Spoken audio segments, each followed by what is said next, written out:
There's a guy to talk That's, about portraiture. do we though? I mean, or do we just, how about we just mute his mic and then like fill in the blanks? Oh, yeah. It's like a self-checkout, Dale. Turn it on. Super fast. Wow. Not even here like 5 seconds and it starts. Oh, it started long before you got here. Amazing. Amazing. All right. I'm going to steal the screen from you, John, and then we're going to kick the show off pretty soon. But if you're here tonight to draw some friends, you're in the right place. We're going to get started in a minute. Just letting the room fill up. Let Dale get settled. Hi, Dale. It's good to have you. We razz you because we love you. Yes, that is the reason. He's And giving nothing us the silent treatment now. Uh-oh. All right, I'm gonna steal the screen and then we're gonna get this going. Sorry about that. Laptop. Oh, sure. On that note, I'm gonna kick this off.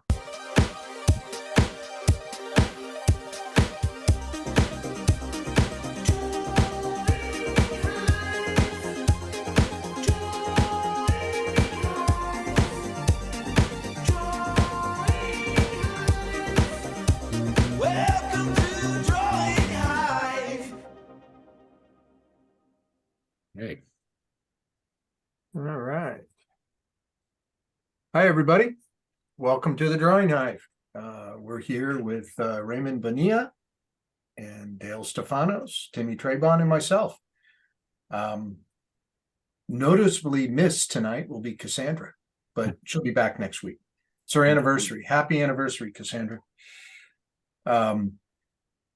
Tonight we are doing our reference is going to be from the show, the television show Friends. We can have, I think it's kind of tough. I mean, obviously we just lost one of them, but we can have a good conversation about that. It's something that illustrators are put into that position a lot by doing posthumously doing portraits of people that have passed on. Dale, who does a lot of portraits, and I used to do a bunch of them.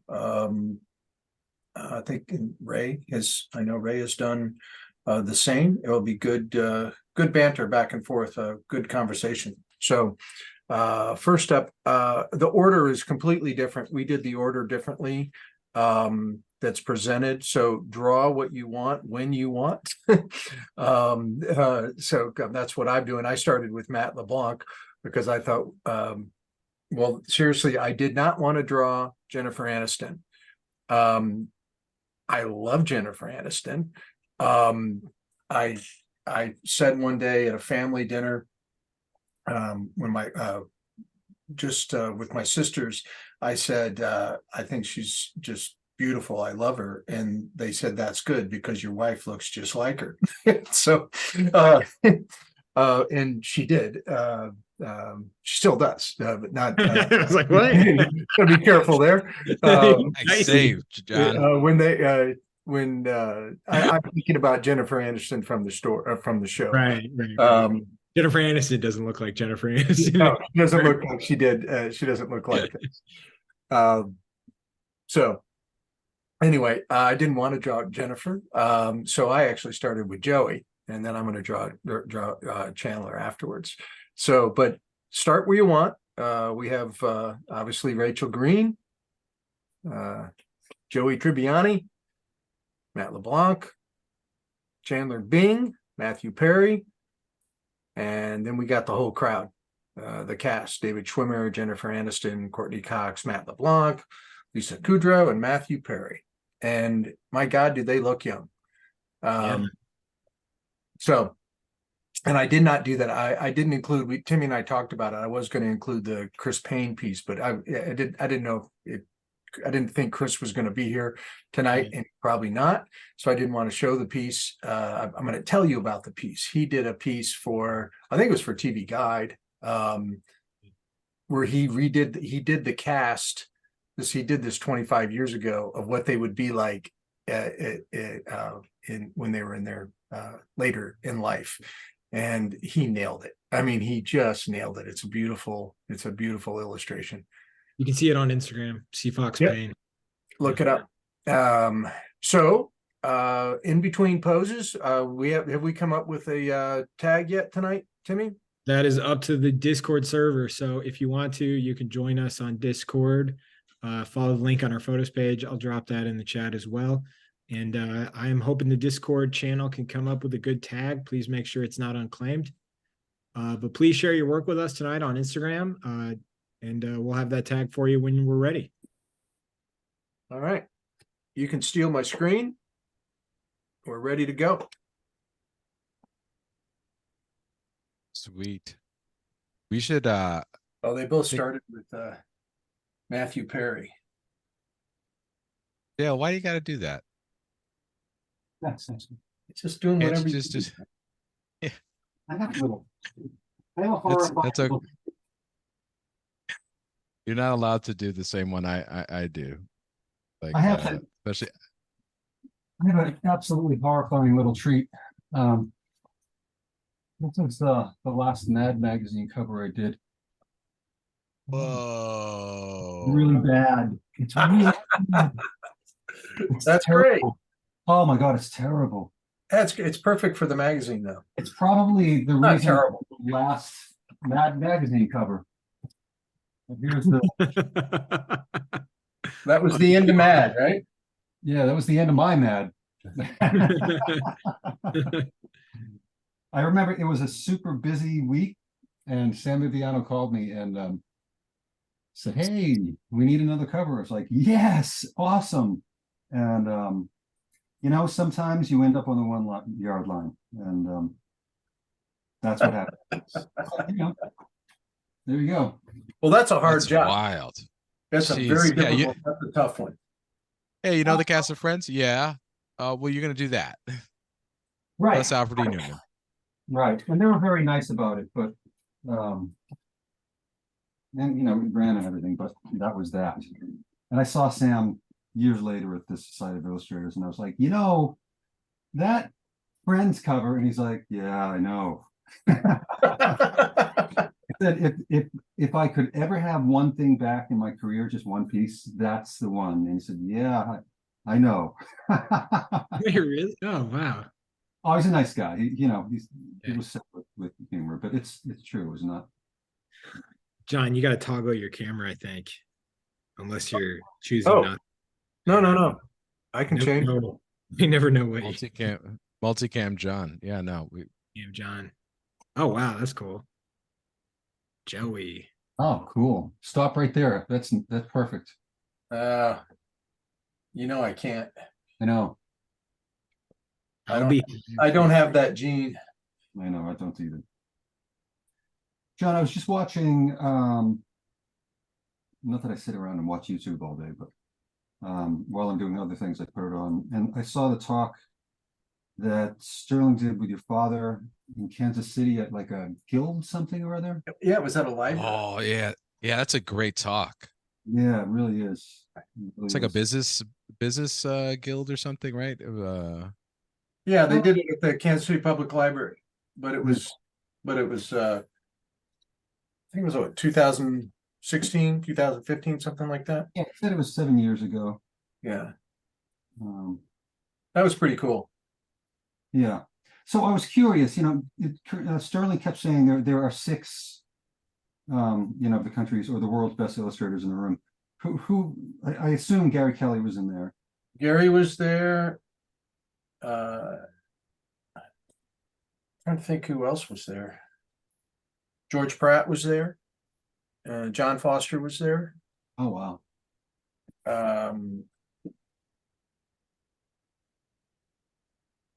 I can't remember who else.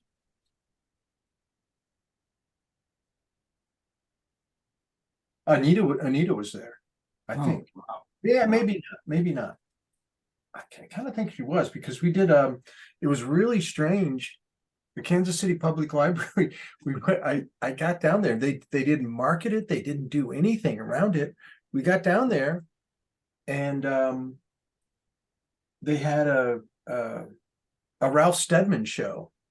They had like 35 images of Ralph Steadman's hanging in a room in the Kansas City Public Library. Is it back in Whoa. 2016, John? Pardon me? Is this 2016 or before Yeah, that? I think it was 16. 16, yeah.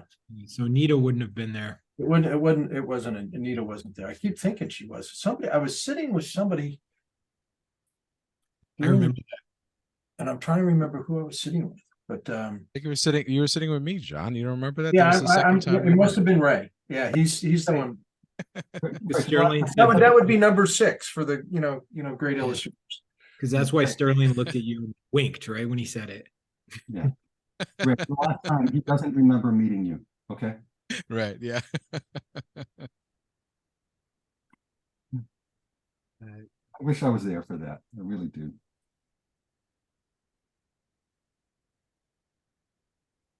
That was a great talk. Really was, yeah. I It was just, a talk that Who is that on Sterling's YouTube channel? I have no idea. It just like the algorithms spat it out at me and I'm like, okay, Oh, really? so cool. It's Sterling talking to Mark. No, they each did a talk. And Mark was like, he was so charming. And he's like, oh, I don't know who this was for. And then the next one's like, I don't really know who this was for either.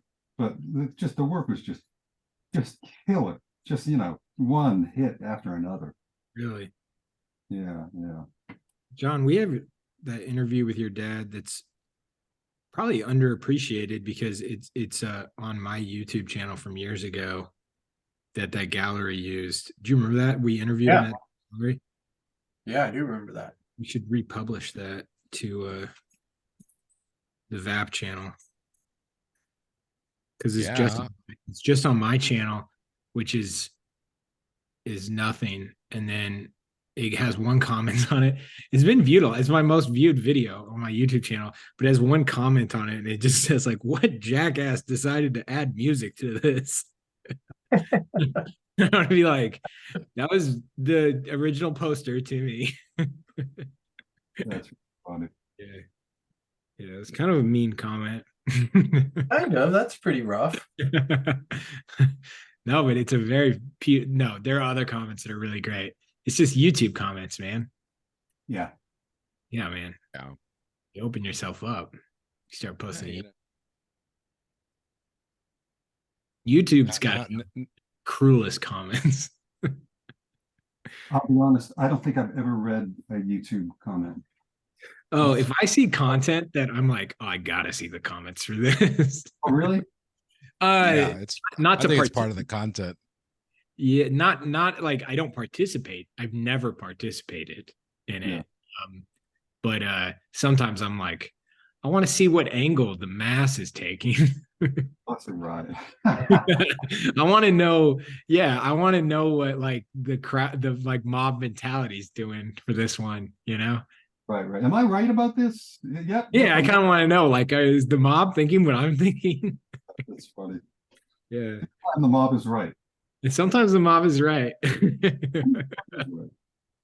Yeah. But sometimes the mob, you're blown away. You're like, whoa, wow. Didn't see that What it coming. take, right? Yeah. What would it take?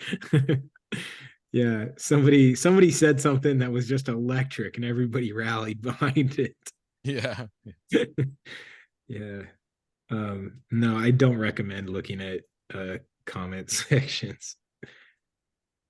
Well, sometimes it's like I'll look at comments in the New York Times because a lot of times you get like Nobel Prize winners commenting, and it's like, wow, that was much better than the article was. That was enlightening. And I'm not saying they're all like that, but it's if you hit the right venue, sometimes the comments are actually intelligent. Yeah. I agree. It's like normally, that's usually the garbage bin of Yeah, I ain't looking at the New York Times comments daily. I am. Yeah.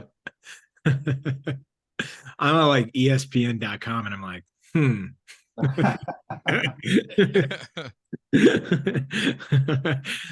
I gotta see what's going on down there. Yeah.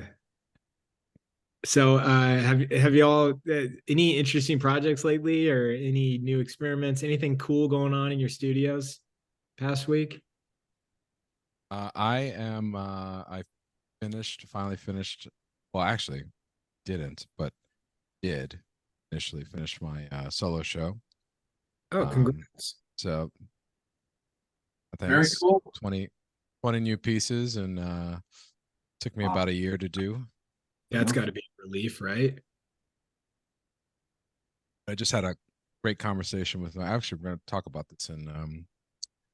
I plan to talk about it in class with my gallery owner, Grace Maibaum, and she's a pro. I mean, she was born in gallery, like grew up in the gallery world, and she's the third generation of her family that run this thing called Maibaum Fine Arts, and she had she said, Ray, show's looking great.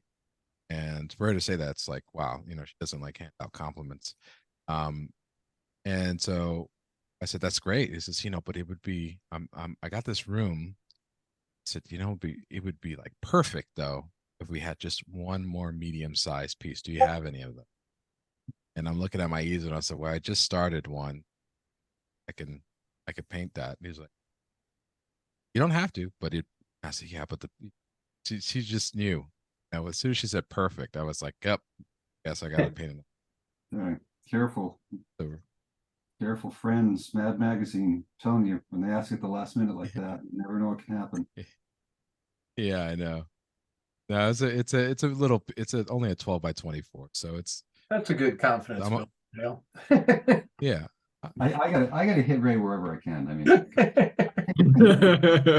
he meant to a haymaker here. So I just felt Are like you sure you can pull it off, I Ray? just felt like a jinx go across the event tonight. It's funny. I'm almost done with it. So, if it had Dale called me earlier, then it would have been effective. Yeah, no, that's basically doing that, and just other things in the When studio. you So finish something like that, do you have a sense of relief, or is there stress about like what's next? I take the Prince mentality to big projects like that. Prince the musician. Okay, That not like just like I'm Prince, the son of a king. yeah the monarchy type of stuff. No, I'm over it as soon as I'm done, and I'm on to the next thing. yep. It's kind of how it goes, isn't it? Yeah. I already planned my next year's work, and I'm more looking forward to starting that. And I'm happy about that. I was actually, I think I'd mentioned before that I was listening to The Creative Act by Rick Rubin. Yep. Oh yeah. And he talks about that, about just getting started right away after, like, what do you do after a project has been done? Everything that you could do for the piece already done, and when it's out of your hands. So it's like, yeah, it's out of my hands. Have you seen that meme with Rick Rubin? It's a video of I can't remember the reporter asking him, like he's just Yeah, it going was Anderson Cooper. Anderson like- Cooper. Yeah. He's like, so can you sing? And he's like, no. And he's like, can you play any instruments? He's like, no. And he's like, do you know how to like make any music? And he's like, no. Huh. And he's like, what do people hire you for? And then Rick Rubin like very seriously goes, for my confidence in my taste. Yeah. That's really Yeah. good. Yeah. He's But it's Rich become- Rubin is it's to music become a as Steve meme. Jobs is to technology. Yeah. Oh man. I mean, he's proven his taste is pretty Yeah. valuable, right? Oh yeah. Yeah.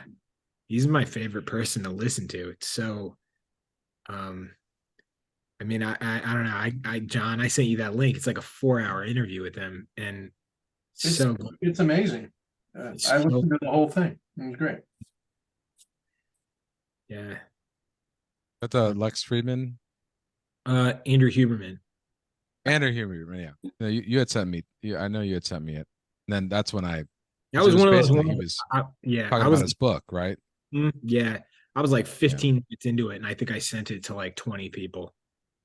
I Man, was like, that is some long form stuff, man. He gets sciency sometimes, and it's like, whoa, I gotta. "Oh, Andrew Huberman." Yeah, I Yeah. love him. I love him too, but I was I was going to Denver with Gianna, or this is when we were driving to California, and we listened to a 4 hour Andrew. It was like probably not. It was probably like 2.5 hours, but whatever. It was 2.5 hours of Andrew Huberman talking about hair loss and how to prevent it. I actually heard that one. Yeah. Yeah, and I fell asleep, and right before I fell asleep, I was like, Gianna, take notes. This stuff is important for me. That's really fun. Yeah, yeah. No, he does get to a point where he's just like rattling off science. Yeah. Like, okay, you Hey, left. you know, what I'm listening to that has been such a nice break from all the insanity. It's like a musical, Mr. Rogers' Neighborhood. It's Nora Jones plays along. Have you guys heard that? Oh no. Oh, Man, I heard Oh, an episode with Christian McBride and Questlove today, and they just, they talk and then they play some songs, and then they talk and then they play some songs, but it's really, really good. nice. On Dave Mis- Grohl. Mr. Rogers' Neighborhood, it's called. It's yeah, it's I think it's like playing along with Nora Jones, or Nora Jones plays along or something. But Oh, okay. Kind of like it's- piano, like my Yeah, God, Norm what's Jones is Mary playing. McParkland? yeah, she plays with whoever comes in. But it's not, she did Foo Fighters songs with Dave Grohl. And like he was on drums at one point. He was playing guitar as well, but he's on drums at one point. But they're doing I forget what song it was. It was not a rock song. And he starts doing Nirvana fills, like the opening fill to Smells Like Teen Spirit. And then Cool. yeah, good stuff. Just like totally, if you ever want, a good listen without any responsibility to take anything away except sort of enjoying yourself, that's a good one. She has an episode with Mavis Staples. Yeah, Wow. yeah. Wow. So she's taken the mantle over of Mary McPartland. Do you know piano jazz, Timmy? It is, no. I don't. No, oh my God. Mary McPartland, she was like a jazz piano player from like the old school days. Like Duke Ellington was her Oh, wow. mentor. Yeah, and she would play. NPR ran like a super long. It was like a show that she ran on NPR. She played with Steely Dan, people from the Rolling Stones, just like everyone. Oh. Yeah, so that's and she did it well. I think she was pretty old, she did it for decades, but that's cool that Nora Jones is kind of doing that, because she's also a musician, so like it's like you get to have an interview with someone and interact with somebody who's in the in the same industry. Yeah, she's Musicians talk to badass, each too. other. She's not just she's no lightweight. She's really Right. good. Exactly, yeah. But Actually, does anybody know the book that Francis Vallejo did? Was Jazz book? Day, I think it's oh called. yeah. Jazz Day. Yeah. So Mary no, McPartland was in that picture. She was in that picture, Okay. Oh, okay. Yeah. Okay. but she was much younger, super young.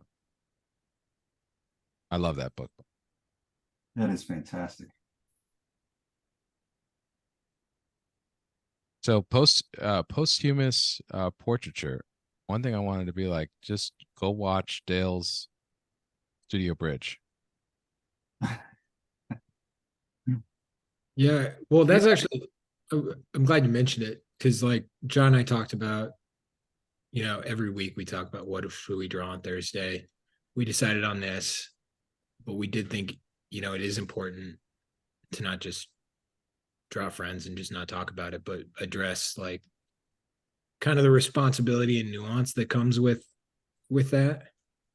And I think we've got 3 people on the panel that could probably really dig into that because you've crossed that bridge quite a bit with your careers.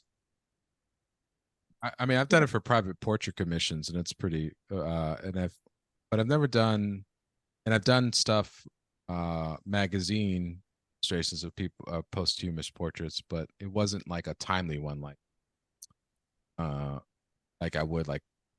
Oh, okay, Matthew Perry. John, Dale, have Somebody- you? Oh, I'm yeah. When I was joking, not too long ago that sometimes I feel like I'm the Grim Reaper. no, but the Undertaker. Okay. You know what I mean? Because it's like, hey, we need, whoever passed away and we need a picture. Like when I was a cartoonist, I remember the week that Princess Diana died. Oh my God, I'm having a senior moment here. The very famous Catholic nun who was Mother Mary- Teresa. Teresa. Mother Teresa died. Mother Teresa. Yeah, Mother Teresa died that week too. And like I'm like, okay, I'm getting special gigs for these people who are dying. So I want it to be pretty sensitive to all of that stuff. Just not. I was doing caricatures at the time, so I wanted to make sure, okay, this can't be too caricature. This is going to be pretty straight. And since then, I've done a lot of work, like end of year. They always do that. Who died this year. Yeah. So like end of year kind of compilations of who's no longer with us. And it's always kind of dicey. And the older I get, the more sensitive I am to it because it's it's a real thing, right? Right. Yeah, even though somebody is famous, they're a real person, and Yeah. you have people that knew them. Yeah, And, we all we're vulnerable and we all have weaknesses. And I was heartbroken when I got a call to paint Amy Winehouse when she Oh, passed away. And I always felt so bad about Amy Winehouse. Like people would laugh, you know what I mean? People would make fun of her, and it's like, obviously this is a person who is in a great deal of distress. Maybe we shouldn't be laughing at her. But yeah, that might have been the height of media really being. I mean, I'm not saying that it's not now, but especially vicious. yeah, and I Right. felt really bad about it. So I tried to do as sensitive a portrait as I could. Yeah. Well, she was amazingly gifted. She really was. Yep. Do you feel? I mean, Surrounded by some awful people. mhm. Do you feel? You mentioned like caricature, like leaning away from that. Um, there. I mean, it's so tricky because, like, I mean, I know a lot of people are drawing tonight, and they're probably considering how they should pick Matthew Perry, and it's like, is that off the table? Do you think? Oh no, there's definitely a way you can like Mort Drucker wasn't a poison pen, like Steve Brodner. I mean, that's that guy has a sharp sword, right? That is a sharp pen there. Right. I don't know. I love Steve's work, but it's a loving portrait just isn't really his thing. He's at his very best when he's It's got an edge. yeah, cutting satire. That's when he's at his best. And I think by nature, I know you guys give me a hard time, but I think by nature, I'm not like I don't take a lot of pleasure in kicking ass. You know, I'd rather, I don't want to say draw something flattering, but I think, you know, I kind of come from humor, and I think that's reflected in my work. I don't know. Yeah, absolutely. And by humor, I don't mean everything's funny. I just mean, No, but it's a little bit more of a lighter, like it's not as like Steve Brodner's like there is a like I think of him like Barry Blitt, yeah, John yeah, Cuneo, you know, like these are people that are like you call yeah, when something happens to someone else and like it's a controversial thing. yeah. Like Mort Drucker was not the guy you would call to, you know, to hammer somebody, right? Right. There Right. was a lot of humanity in his work. Um, Yeah, it's interesting that you say that because I think to do both ends, that's tough. it I is. think that's gotta be tough. Yeah. I'm going to put a pin in that really quick. Remember what you were going to say, but I'm just going to say we're going to move on to the next pose. So please post your work to Instagram, and the hashtag that we are going to use is I'll be Hive for you. I'll Oh, wow. ILLB Hive for you. Don't use the number. Spell it out. FORU. And hashtag drawing hive. Please use those and post your work now. Don't wait till the end. Your odds go up that we'll see it. Don't wait till the end. And yeah, we're moving on to the next image. It's like But Chris Payne isn't a, you know, isn't a dark cutting caricature artist, right? No. You know, Yeah. there's a lot of light in his work. Yeah. it's I mean, so he could interesting have because a you can see both like because I know there's the Mad Magazine Obama and then there's the Time Magazine Obama. Yeah, yeah, yeah, yeah. You know, it's kind of funny to see them next to each other.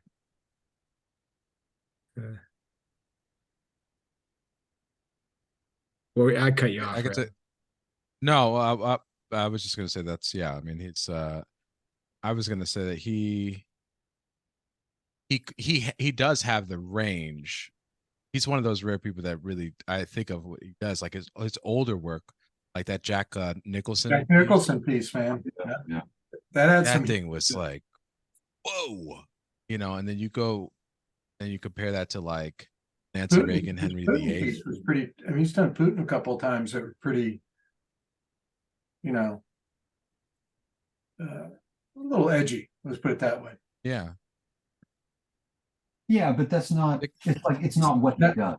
No, that's not his. no, it's That's not. not It's not. the staple. He's not like Tim O'Brien is an example of somebody like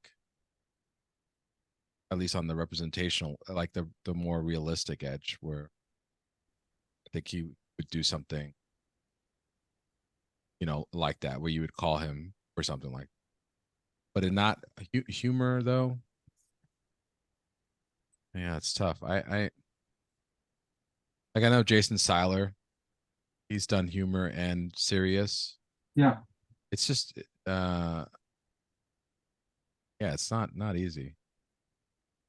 Even like private portrait commission, like I did a portrait commission for the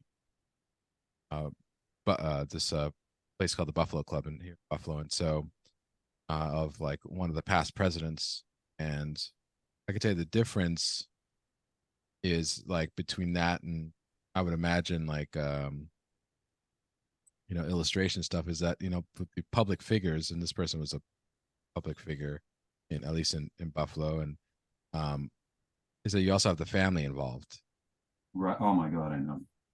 and so and you know you have things like you know everything is scrutinized down to like clothing and things like that, and what type of photo reference you have of them as well as stuff. I mean, I know like I had to ended up using another body Did you shoot the reference?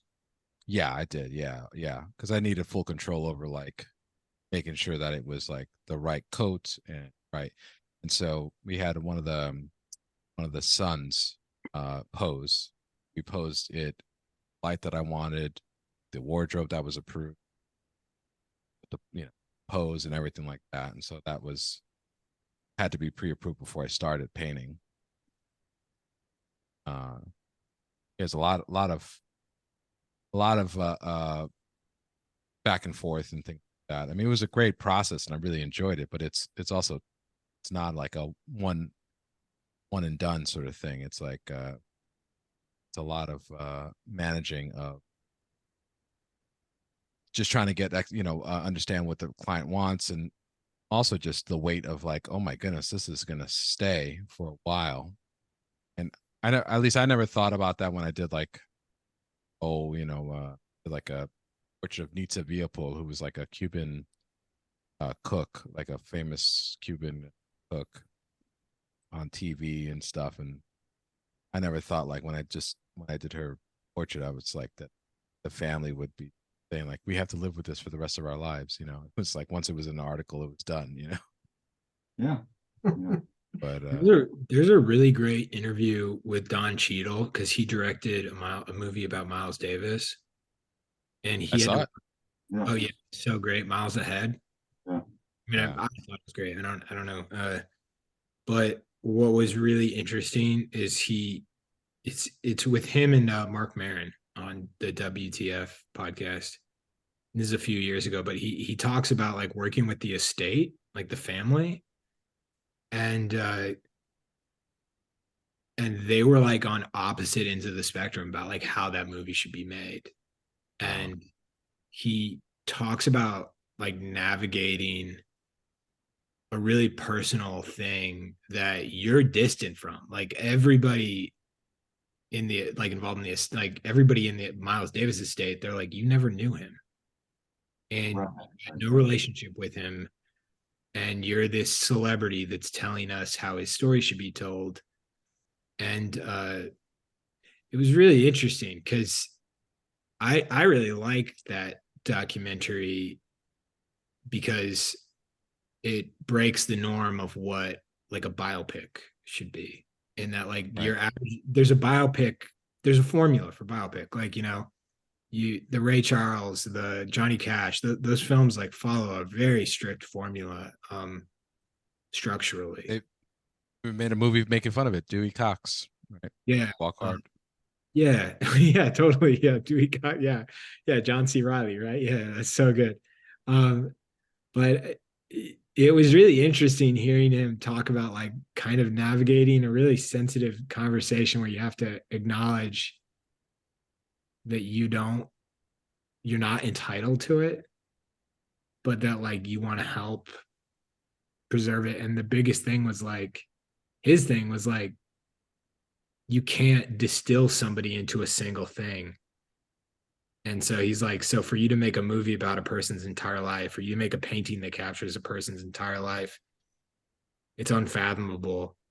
But he's like, but I think we can tell a story that is one day of a person's life. And it was, I don't know.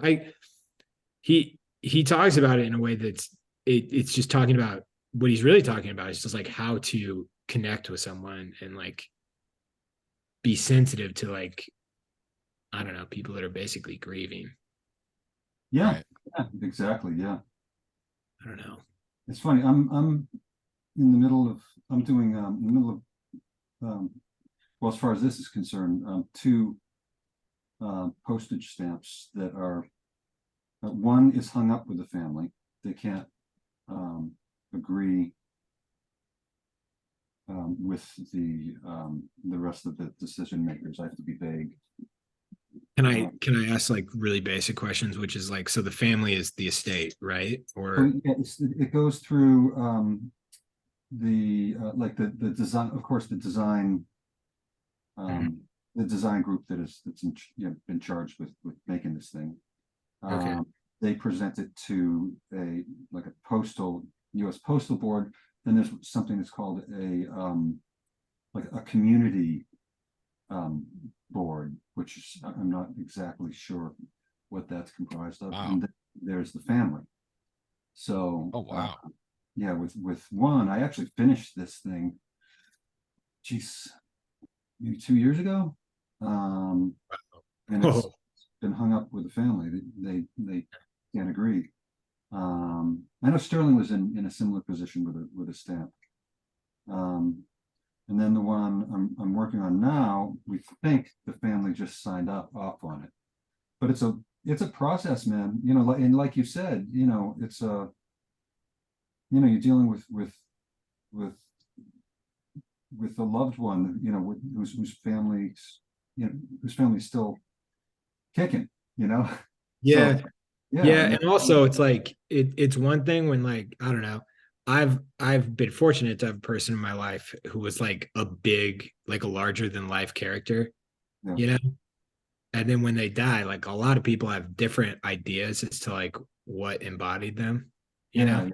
yeah, And like celebrities are, I would imagine, are just that. Not when I say celebrity, I mean just like iconic people. right. Like many of them, like they what defined them is different to a lot of different people, especially the people that knew them, you know. Well, famous people. I mean, Yeah, people, yeah, people with notoriety. Yeah, that's a tough one. because like also I would say like the family has a different relationship with that person than the public, Oh, yeah, Right. yeah, in a way that's almost painful, probably. Yeah. yeah. Yeah. I would think would be the, yeah, I would that would bother me, yeah. And each family member could have a different view of the person as well, right? And want to tell a different story too. Yeah. Yeah, who knows who these people really are? You know what I mean? I have no idea. Well, you know, I'm dealing Just with. trying to move into. I'm just trying to move on to final, please. No, I know. I hate my kids. Hey, I'm just trying to finish this illustration. Well, yeah, I need something to post. Well, when the stamp comes out, I'm buying a ton of them. Okay. Like, You know what? You know what? I'm going to send you a card with several of them. Ray sent a charming card this past week.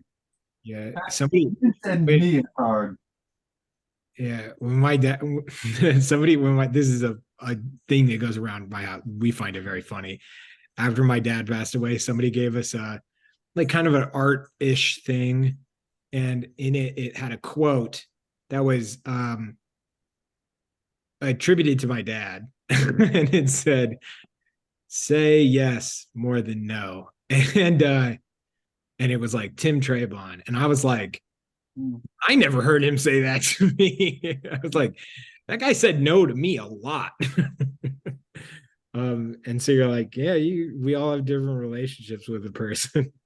Everybody in my family jokes about that because they're like, I don't know. I remember him being the no guy. But That's, yeah, that's yeah, he was quite a no man in my life. really funny. It's like, yeah. Fathers tend to be. Yeah, yeah, totally. I mean, you know, John, I was telling you that. Like, people will be like, your dad was the nicest man I've ever met. I'm like, nice? Are we gonna say? I was like, he was great, but are we gonna give him nice? But yeah, people have different relationships, you know, and the You public said is it best. You said that somebody came up to you one day and just kind of gushed all about your father, what a great guy he was, all these nice things, you know, and he really was. yeah.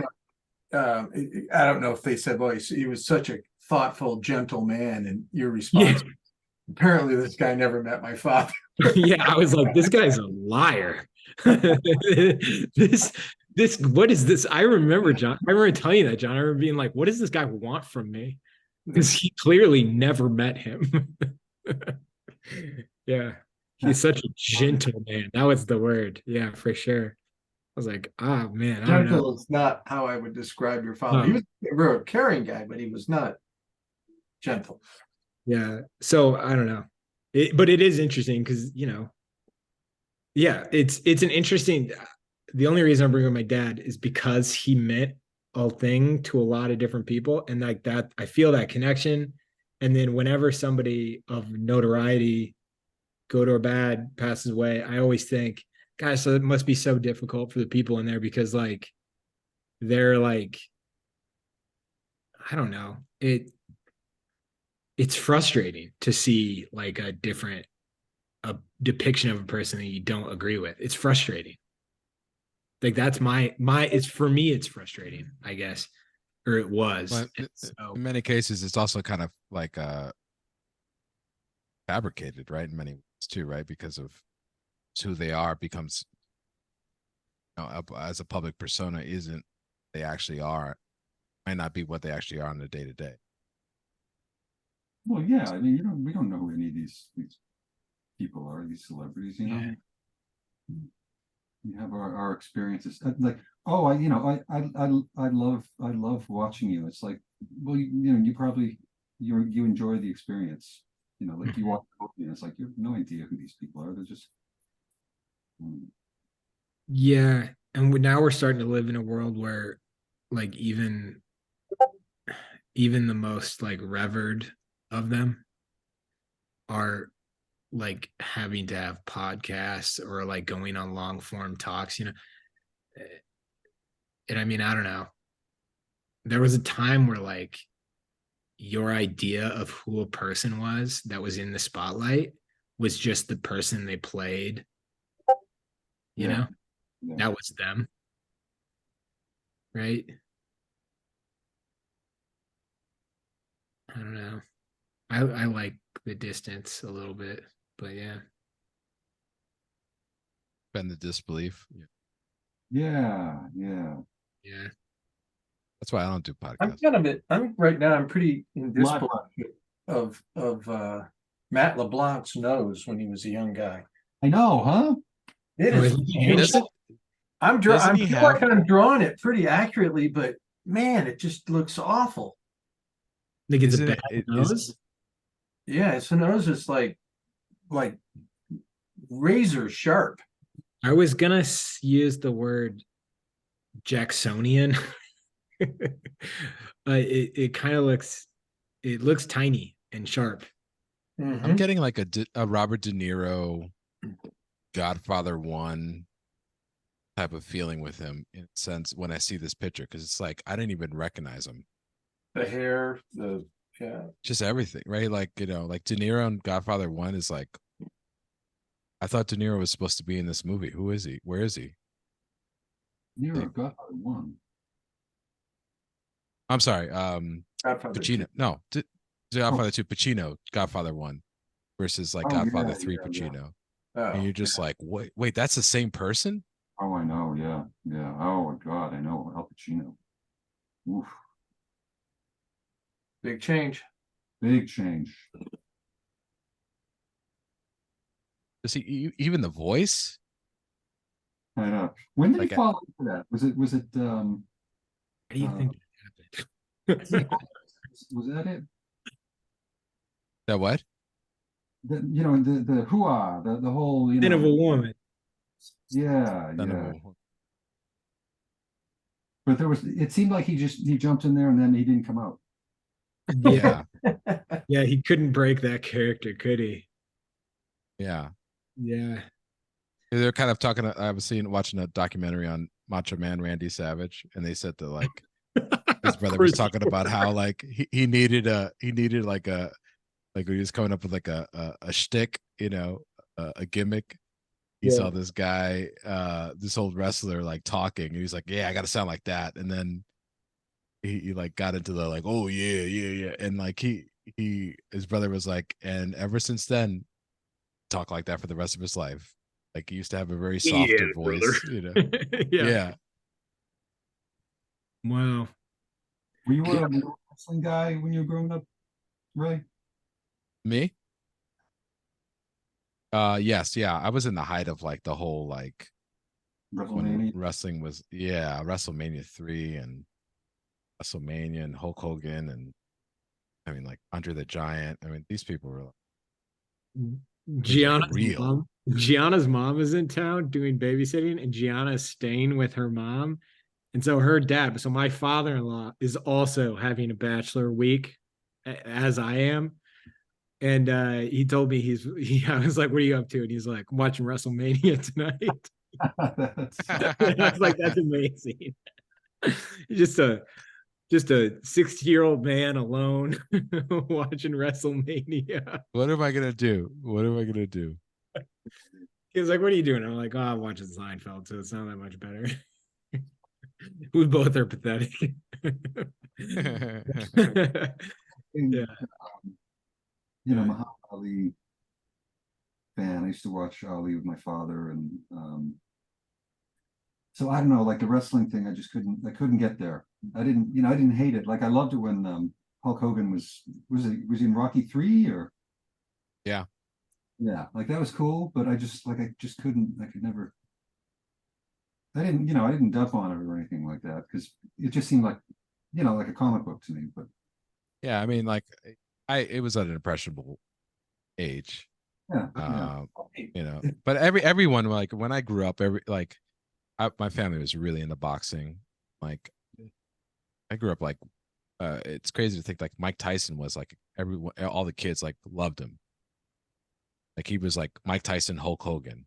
Yeah, yeah. That's who you were into as a kid, like Rambo and Yeah. these like Also drama. crazy, yeah, and also like violent movies. Like the fact that like a kid my age knew who Mike Tyson was a heavyweight champion of the world, like youngest heavyweight champion of the world. Like that's, yeah, you don't. It's not the same. I don't think it's the same today. I think the version of it is like YouTubers that fighting, but Yeah, also box yeah. or wrestle. Oh yeah, YouTubers are the fighters now, right? Yeah. Is like social media Oh, guys. I mean the Paul brothers. Yeah. It's a thing now. So now, Yes, like the celebrities are. So you got to catch me up with this now. So celebrities are fighting now, like who are. yeah. So So they're- yeah, so like Wait, hold on. Before we crack into celebrity boxing, I'm gonna go ahead and say the buzzer just went off. The buzzer just went off on this boxing match. We are moving on to the third and final pose. It's a long one, and you've got if you go with the full cast, which it might be quite a challenge. You should do it. You've got full 45 minutes, so we are moving on. And so please post it using I'll be Hive for you, spelled all the way out. Maybe Xander could post that in the Discord chat for me. That'd be awesome. Please post your work to Instagram. We'll check it out at the end of the night. Sorry. Are you madly texting Cassandra saying, please, please, please? Come back. No, I love this. I think anytime talking about whether the Paul brothers are legitimate boxers or not is a great. I don't really even know who the Paul brothers are. So They're these pretty like I would say personalities. unenjoyable YouTube personalities. I'm aware of the name, but like I couldn't pick them out of the lineup. Yeah. Yeah. You would It's all you would see them if you've scrolled through Instagram. If you've let that algorithm take over, you've seen them. Well, I just learned something now that there's two of them. I just thought there was, Yeah. I just thought there were one guy, but no, okay. No, I mean it's kind of one of those things where they poured an absurd amount of money into being trained by really great fighters, and started off kind of as a joke. Everybody was kind of like, let's see them get destroyed. And I mean, I was at a gym training professional fighters, and I saw in real time over a course of about 2 years them being the joke of the butt of the joke for fighting, to people basically being like, I can't stand them, but like I will they're pretty buy the good. pay-per-view. Yeah, but they're not what we thought they were. I'm not saying that they're great, but like they're So they've like put in the training and they're pretty good. absolutely. I mean, like, I don't know, like he did a fight with Mayweather and like went the distance. Like, I mean, Was Mayweather That's- even sweating or? I mean, there's so many conspiracy theories about it, but It was a money grab, but it's great though. It's I think it's great for the sport because you have people who actually know about the stuff. Exactly what you're saying, Ray. They are as as as much as it pains every boxer I know to say it, they are doing a great service for the league. Like, Oh, that's cool. So like they're actually but making. they're no, they are awful. They suck. Oh, really? They're so annoying. They're so annoying. They're really distasteful all the time. They just create like soap opera drama. But they've like brought hype to boxing that has been gone for a long time. I don't know what the algorithm's feeding you Mark English for. It should feed you Logan Paul. Logan Paul. I think Dale, I'll text you. Dale, I'll text you like a highlight reel of like the awful things that they've been involved in afterwards. And you'll be like, oh yeah, these guys suck. funny. So you know, I'm in that master's program, Yeah. University of Hartford, and Chris likes us to promote whenever we can. So University of Hartford, Masters in Illustration, Master of Fine Arts Illustration. Thank you very much. But you know, everyone's younger than me, so this is really typical of my experience. There is people will be talking about things, and I'm like, oh, who, what's that? I'm like, well, and they all slow down. It's like, well, Dale, it's these people who they're YouTubers and they box now. You know, like this. Oh, so I'm like the grandfather. You know, like they start speaking loud when I'm around. It's Anything Yeah, something it's- off of Chris.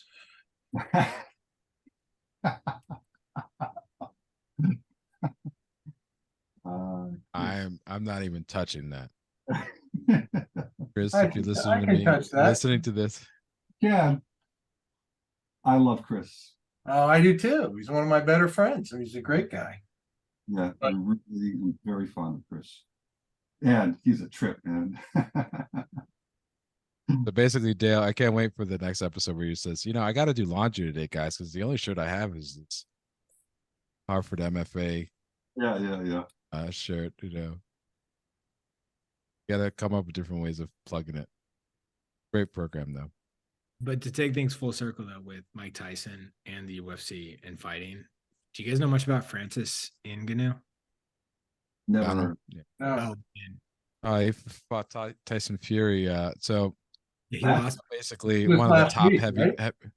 yeah, one of the top heavyweights. So now what's happening, Dale, is because of this, there's a lot of money, and it started off as a joke, but these guys were able to get licenses to fight in state and sold out.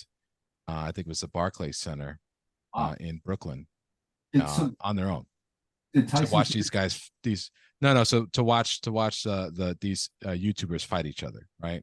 So there's a ton of money in it now, right? And so what they're doing is that then turned into like, okay, other YouTubers are now fighting each other, but as the main events, but then you have like an undercard, which are just the fights that lead up to it, of actual boxers. So they're getting the promotion, of like, I shouldn't say actual boxers, but like professional boxers who are sanctioned by bodies and I think it's fair boxing. to say actual boxers. Yeah. So Yeah. but so now what they're doing because of that is a new thing is that they're having now, and this started with Conor McGregor and Floyd Mayweather, was the crossover on the combat sports, right? And this is it just feeds into like, who do you think would win in a fight? Like the stuff that We've great argued schoolers. about for years. Yeah, right. Thornton Oakley, or But I just recommend, if anybody Gilbert wants Stone. But if you want to hear it, because he was trained by Tyson for the fight. he wasn't exactly trained by Tyson for the fight. He wasn't his main fight. No, he wasn't his main. That was like the trainer. article I read, but that was like I could see how that would be like hyped up for the media as like Yeah, because these guys, Tyson they was go to like, specialists.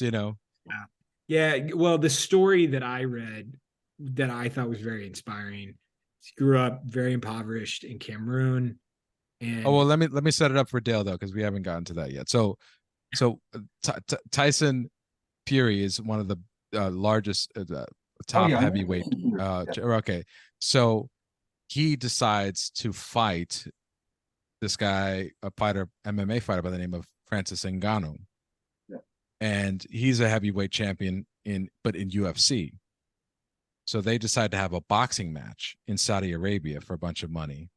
And go ahead, Timmy. So that's how it came about. I was just gonna say, like, if you want to read an inspiring story, like his story to getting to train and fight is incredible. Like, by all means, on paperwork, he should never have had a career. The odds were absolutely stacked against him. Like, the countries he had to basically immigrate through to find the opportunities that he had, and then to beg to get into like certain training camps. It's just really wild that he has the career that he does. And then he did really well against Tyson. Like, so and it all started with I'm mixing up. That's probably confusing. He did really well against Tyson Fury. Mike Tyson was like his inspiration for all of it when he was a child. So I don't know. It's a very sweet story. I thought it was great. And so for any of you listening who are like, when is the boxing part of the pod going to end? I think it just did. It ain't ending yet. We're going to go the full distance. Wow. No, I don't know, but I love stories like that. He seems like a very sweet person. Meanwhile, I just think that anybody I wonder back in it, like, okay, so to tie it back to art, when I look at these people that are in the sport now, I always wonder, like, man, if there was like an art of sports book, like if they got back into doing those types of things, like the days where, like, David Grove would tell me he did something for, he would have a gig with, like, it was like NFL magazine or something like that. I forgot what it was, but they would just ship him a shoebox full of references and say, have at it, just do a painting. Yeah. Or like you have the Marvin Hagler, Tommy Hearns, fight, that all these illustrators did. Rob Jordan works for the NFL. works for the NFL now. He's a former VAP student and draws footballers all the time. Hey, who's friends with my family? I mean, I see him occasionally at family things. Do you remember who Peter McNeely is? Yeah. Do you know who that is? Yeah. Peter Peter McNeely. McNeely. Yeah. The name sounds familiar, but I can't. He I was don't- Mike Tyson's first fight when he got out of prison. So you know. Yes. Oh. I'm not gonna do any Peter McNeely quotes because it's what was it? He was the Hurricane, right? That's what I'm thinking, Yeah. right? Hurricane Neely. Yeah. Wow. And everyone was like, "Huh, you're gonna fight Mike? Okay, yeah, all right." Wow. Pretty Well, much the listen, way. would have loved to gotten that fight. Would have been Oh God. nice payday. Yeah, it went exactly the way you'd think it would go, though, like the payday and everything. Okay. Yeah. Oh man. Yeah, it was a crazy. I remember seeing that fight. Yeah, I grew up watching all the pay-per-views, but that'll be the end. So all I wanted to say was, if they did an art of sports boxing, they would have to include these people. I wonder, they would have to include like the YouTubers, right? I mean, I'm thinking like, would have to, because there were. I always think about, I don't know why, I'm just like an illustration nerd, but like, I'm like, oh man, I wonder how Bart Furbs would handle, KSI. That is a great question. Right? That might be the question of the night. Yeah. Bart That's Forbes funny. handle anything well. Yeah. Yeah. wonder. All I know is that whole saga. I went from being at a gym where I would have said any of the boxers that I trained with could have beaten those brothers to being like, oh man. Maybe not. Yeah. Just being like, nah, those guys are pretty good. I'm not saying that they're good professionally, but they're pretty good. It's yeah. To say, yeah, any sport or anything at all, when you're in your like mid to late 20s, to just say, I've never done this thing. I'm going to get into it and I'm going to go toe to toe with the best. Pretty wild. Well, that was Mike Tyson said that. It just I saw whatever interview or comment he made.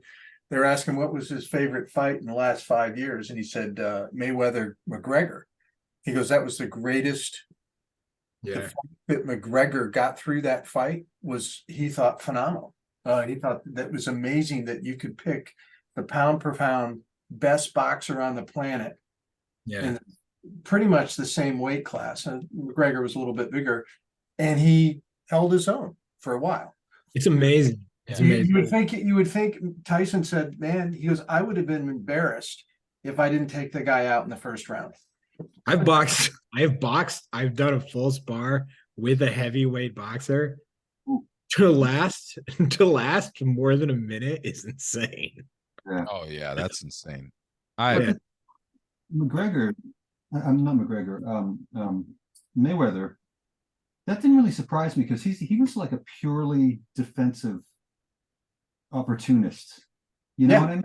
Well, that's been his whole career, though. I mean, he's always done that. Yeah, but that's I mean, But that's Smart, what- he's a smart boxer. Yeah. right. I was really surprised that McGregor lasted because he's not really he's not like a Tyson, just a headhunter who's going to go out there and just Muay Thai guy. who was that guy that he Especially- they were tied up and the referee broke him up and Mayweather just knocked the guy out just as they were separating. That was like the most beautiful cheek Was- I've ever seen. Yeah, well, the guy was it the one that the guy was headbutting him and then he came up to him to try and apologize Yeah, yeah.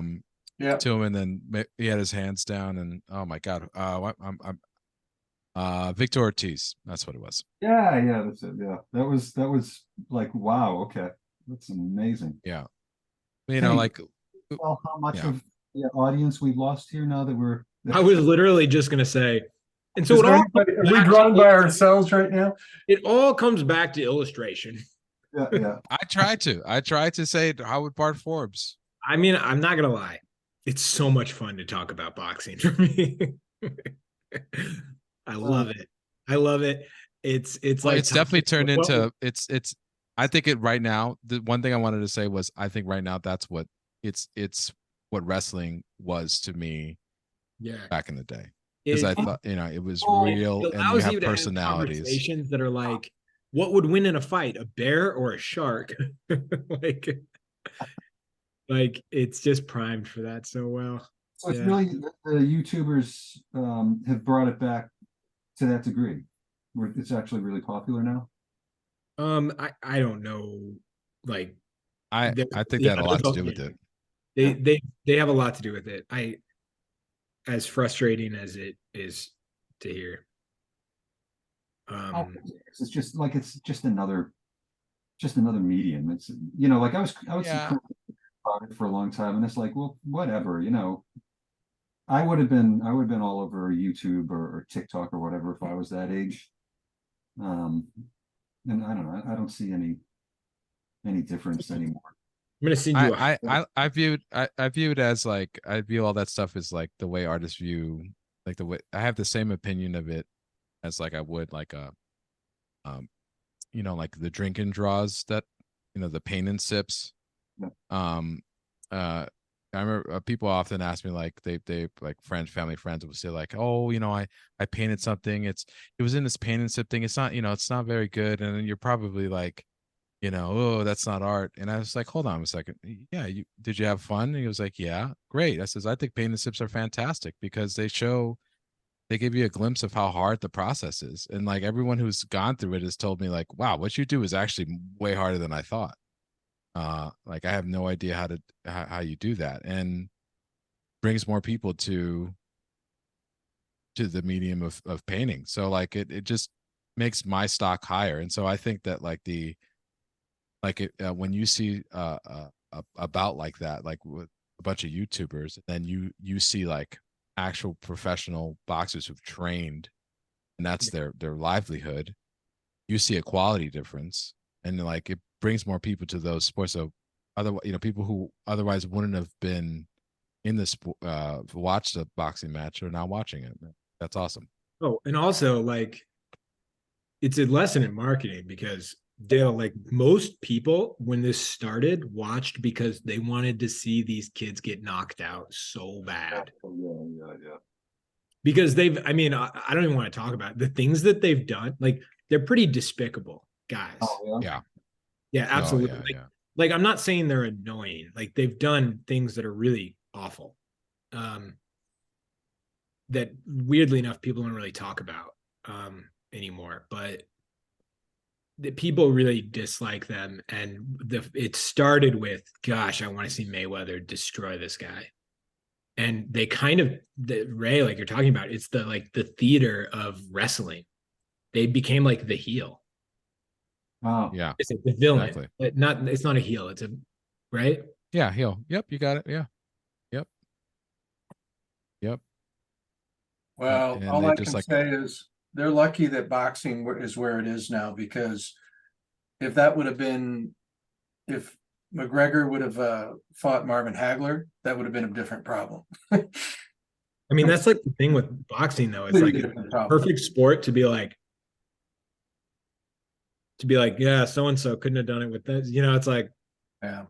it's the shark versus the bear. So like, who would win? Like, yeah. No, it's just a very different type of fighters, is what I was saying.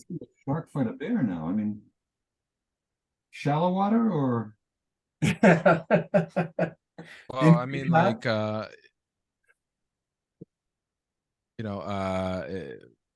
I mean, what's Hagler's like was a middleweight, right? Middleweight. Okay, so Hagler, Hearns, and Leonard.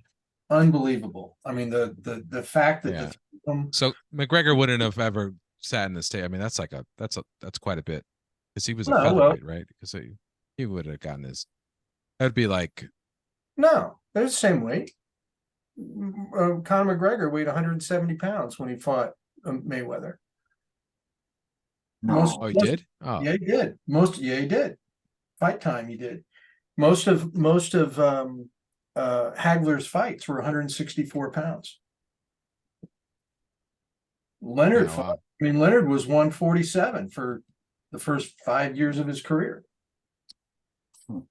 Yeah. It would have been it. I mean, like someone like Mayweather, he literally had to change his boxing style for that fight, just so that it was a much more enjoyable. It wasn't like a, like kind of stealing rounds and points, and like kind of like the true Yeah. sport of boxing. Right. So it wasn't. just to These say, guys are brawlers, just for the facts, he weighed 149 for that Yeah. fight. Who did? Mayweather. I mean, I'm sorry, McGregor. Yeah, at weigh-in. He weighed 170 at fight time. And so what's the difference but 149 between 154? Because or 156. That's what a lot of Hagler's fights were. He wasn't a big guy. I mean, he fought, mostly middleweights. Junior middle. Yeah, that's why I think it's more of like a, it's part, a stunt. It's like entertainment boxing. Oh yeah, absolutely. Sense, it's like there was a, like if you look at that It was very entertaining. Paul. Well, if you look at like the Mayweather Paul fight, there's like you could see like there's this part where Mayweather early on clips Paul, and the guy like he hit him hard, so he like kind of is woozy, and you could see Mayweather kind of holding him up, like, no, we got to still kind of like go the distance. Oh, you belong to that camp, Ray? Well, you don't think? Listen, Oh, I don't think so. Floyd Mayweather is one of the greatest boxers ever. He's not training that much for it. He's old, he's making sure he's getting out of there without being beaten up, and everyone gets paid and it's happy, and so he could do more of them. And I don't fault him for it. Like you look at like Ngannou and Tyson Fury, that's like where it's super dangerous. Where it's like you get somebody like that who's an exception to the rule, and it's like, whoa, it's not like a plaything entertainment fight. Because if you look at Tyson Fury's fight, I mean, he thought it was going to be one of those, like where like he can kind of dance with them and like, hey, it's his first boxing match. I mean, how bad? I know he's dangerous, but like, come on, you know. And that's where I felt that the McGregor fight was never even close. I'm gonna commit one of my biggest peeves, which is when you're having a conversation and you're talking about something. This happened to me a week ago. We were talking sports. I was with like 8 people, and we were having a conversation that was just lit up like this. Really, everybody's really enjoying it. And somebody said, "Can we change the topic?" It's so upsetting, but I am seeing our numbers drop. I'm sorry. No. But isn't that the worst? Like when somebody's like, "Can we change the topic?" It's like, yeah, you should just change come up with something that captures the attention of this. Okay, I'll say something. I'll say something art related. Yeah. I've been sitting here drawing Joey Tribbiani here, That's Yeah. good. and I think it would have been easier to draw Jennifer Aniston. Joey's just too damn pretty. He was the heartthrob. Yeah. I think it would have been easier to draw Jennifer. Man, I cannot make his nose look like. That it looks like you got it there, John. Looks You good. think? Yeah, yeah. Yeah, I think so. It looks great. That's really bugging me. Anyway, Well, you know what? How about this? How about we swap out the? Can we swap out the nameplates and put my name on John's camera, and he could put it on mine's? Yeah. Feel good about. I think yours is terrific. Getting caught up talking about You're getting all worked up. So exciting, so much fun, the theater behind it, everything. It's just yeah. um Who was the I thought John, I thought you were gonna be like, who's the best boxer / painter? Like out of all the boxers. Well, I mean, Tim O'Brien's a boxer. He's pretty good. No, there were quite a few. I guarantee you, my dad won a lot more titles than Tim O'Brien did as a boxer. Did he really? Oh yeah, Your dad was a boxer? he was a This is like a very good Golden Gloves fighter. Oh wow. this is what I'm talking about. Like you got illustrators like that, like He won an open class in Dallas, Texas. At 100, he's at 100 and I think he was 154 pounds. Huh. wow. But he boxed all. What's through that He considered? boxed all through the service, and yeah, he was good. It was kind of sucked though, because you had to really be careful as a teenager. He certainly still had his skills. Oh yeah, I'd imagine those don't Yeah. leave. No. Well, it's like was it but I met Ted Lewin one time. Do you guys know Ted Lewin? I know. Yeah, but I don't. Never Yeah. met him. And he had like the craziest life. He used to be a Ted wrestler. Lewin, an artist, or can you give a background? The on artist, yeah. So he was a Ted Lewin was an illustrator. I knew him from his children's books.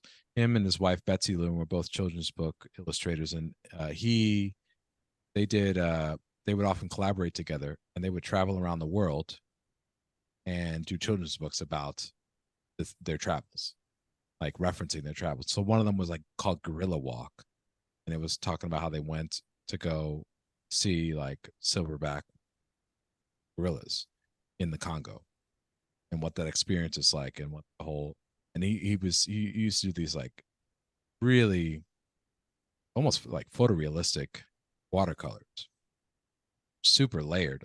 I saw the originals during the show, that they had a retrospective.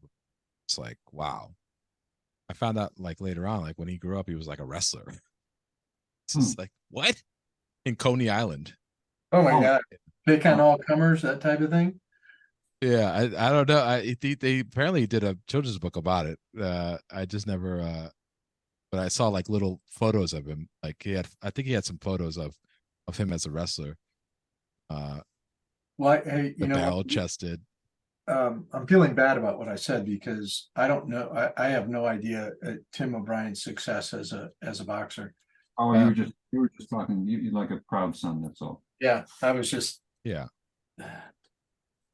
My dad could beat the hell out of him. Yeah. You're just cutting a promo, as the wrestlers say. Let me tell you something, brother. Cutting a promo. Yeah. That would be pretty cool. I would love to hype that up on Drawing Hive. Be like, don't miss out on the pay-per-view this weekend. Tim O'Brien versus. Oh my God. Yeah. Yeah, that would be fun. Tim, I thought Tim did a lot of training of people too, didn't he? I believe he did, yeah. He trained fighters for a while. I think he trained, I think in Philly, I think he trained. Let's put it this way. Chris Payne said this about Tim one night. He said at the Society of Illustrators, there was a bunch of arguing back and forth, and Chris turned to me and he goes, "Hey, I'm going to jump behind Tim if anything gets going here." Right? I just cracked up. Wait, is it 85-year-old Mark English versus Tim O'Brien, or is it No. Father had nothing to do with it. It was prime just, athletes? yeah. We're gonna do the bear versus shark thing. Yeah, we're gonna do it. We're doing it. Bear versus shark. Who wins? Somebody did just a few years ago. Who's the Throw a Irish- bear into a shark tank. Yeah. No, who's the Irish illustrator? Cronin? Brian Cronin. Brian Cronin. Yeah, I know who I know what happened. It was Jim Burke and Brian Cronin. That's right. Sterling had to separate them. Yeah. All right. Let's not. Yes. Let's not. So Probably We need, shouldn't- hey, probably- for all we probably need, hey shouldn't- guys, probably shouldn't for all go- we know. go- Hey, wait, let me really quick. For all we know, they've settled their differences. We don't know, so let's not tell a fight story. Yeah. It could have made amends. I don't Yeah, know. we shouldn't be talking about that anyway. Yeah. anyway, stuff happens. Clash of the palates. Dale, you should Clash know. of the palates. Clash of the Palace. I'm thinking promotion, Yeah, that would be a good I mean, that's obviously the tagline to that fight. Clash of the Palates. That's pretty good.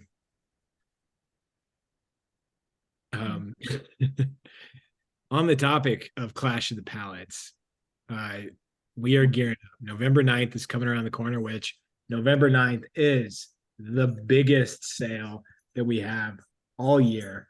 And it truly is. It is, if you're thinking about enrolling at VAP, it is the lowest that our mentorship classes ever get in November. And if you want to talk about some clash of some pretty awesome talent, because we updated the website today with our guest speakers. We added some new ones. We got Corey Brickley, amazing character designer and illustrator. It's going to be Corey's first time talking with us. Scott Bacall. Scott's an illustrator that is been with us with Studio Bridge, but coming back as a guest speaker. Katie Klupson, our director at Time Magazine. So if you're an illustrator, you might want to attend that guest speaker event. And then Check these last two out though. no, check out the last three. Three? Concept artist, Naughty Dog Studios. Oh, yeah, that's right. You might know a show called The Last of Us that everybody wouldn't shut up about a couple months ago. Ashley Swedowski, an amazing concept artist from Naughty Dog. And then, yeah, John, you're right. We've got some pretty big ones.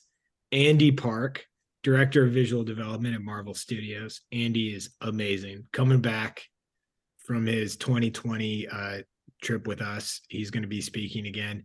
And then we got Bill Sienkiewicz. Bill never does Whoa. this stuff. And Bill's coming back. We get Bill like once every 3 years.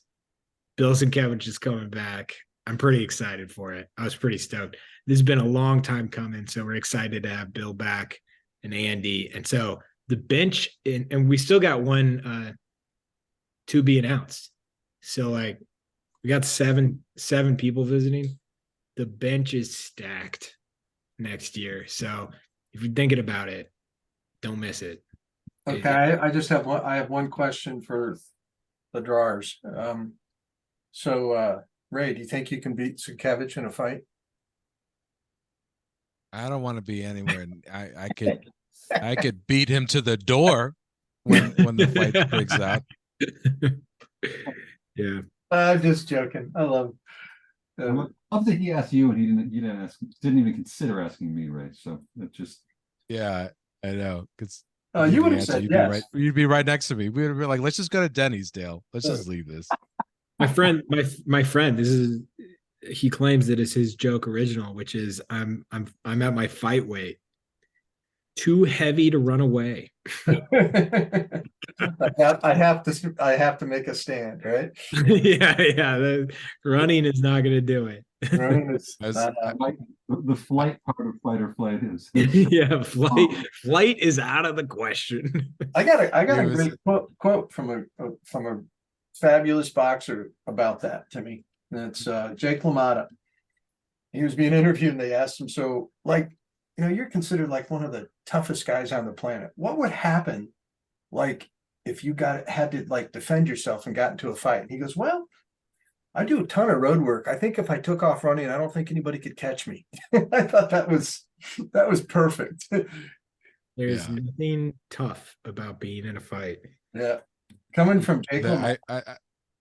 I actually agree with that. If any young impressionable person is in the room, I would say Raging Bull.